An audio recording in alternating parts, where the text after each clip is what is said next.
I realized something a little weird. Some of the games I respect the most, I never actually finished. Or maybe I did, and I just didn't love them the way I was supposed to. Red Dead Redemption 2 is the perfect example. It's beautiful. It's immersive. It's a technical marvel. It's perfect, basically. And yet I've fallen off of the game 3 or 4 times in the last year. I don't have anything bad to say about it. I get why people call it one of the best games of all time, and I respect it deeply. But I've been at a point in my life where it just hasn't stuck. I've fallen off. Maybe it's just too big, too grand, a little too slow. Maybe if I had played this when I was, in college or right after college, it would have hit a bit differently. But right now, it just doesn't fit. Doesn't mean it's bad, just means maybe not great for me right now. Another example I can think of is Fallout.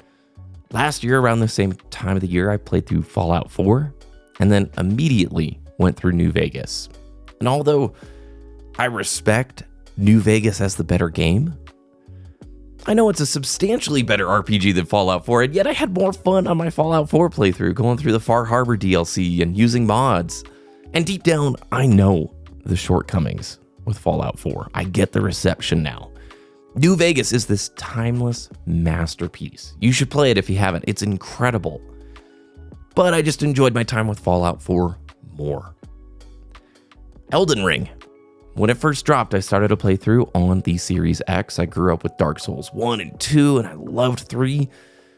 And Elden Ring was cool, but I fell off. It was, again, one of those situations where I felt overwhelmed. So many options, so many places to go.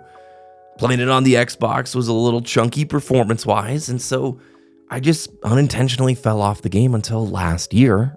I picked up a copy on the PC, started fresh, and it just clicked. I could not stop. I was all in, every fight, every weird side area, and then moved straight into Shadow of the Erdtree, wrapped up that. It was so addicting and so fun, and I don't even know what shifted. Maybe just timing, platform, the period of life that it fell into. Sometimes it's hard to detach memories from more modern experiences. God of War 2018. Didn't love it. I respect what it was trying to do, but I prefer the gameplay of God of War 2 or God of War 3.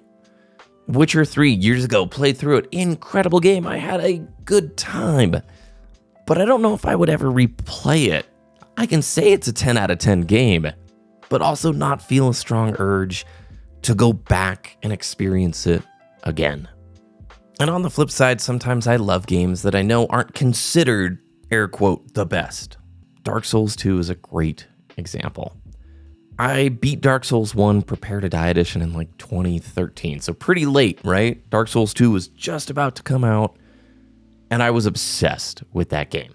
I did 4 back-to-back playthroughs, PvP'd, did a bunch of different builds, tried so many weapons. I loved it so much. And then many years later, I found out the community, the scene or whatever, didn't really like it the way that they liked Dark Souls 1. And I get it. Dark Souls 1 is the GOAT.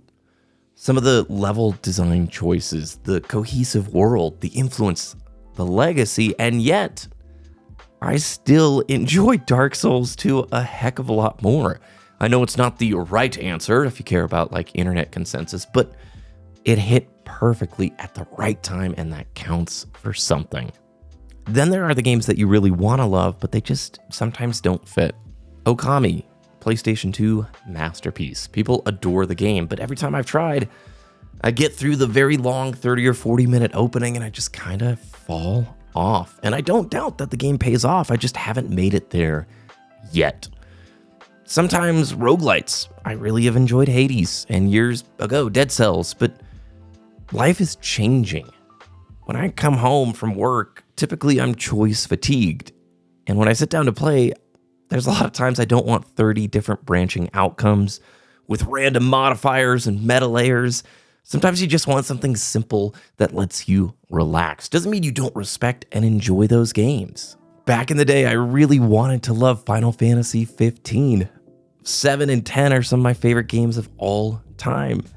And yet, that game did not land the way that I had hoped for. It didn't hit the highs that I really wanted to see from the series, and I don't regret the time I spent with it, But sometimes you can put in that effort to love something and it just doesn't vibe. And the way I see it now is you don't need to love every great game. You don't need to force yourself to finish something just because everyone else says it's a masterpiece. You're allowed to bounce off of things. You're allowed to not be in the mood. You're allowed to love maybe the wrong entry in the series because it met you at the right time. Gaming is personal, and that's kind of the point. Some games I've dropped again and again, not because they're bad, because they weren't for me or they weren't for me right now. That's just life. You don't owe every 10 out of 10 game all your time and attention, and you don't need a reason to love the one that hit you sideways out of nowhere that you just think is special. The games we respect aren't always the games we remember, and the ones we remember, the ones we come back to again and again, those are our favorites, even if they weren't necessarily perfect. I want to thank you for watching. Hope you have a great rest of your day, and I will see you again very soon.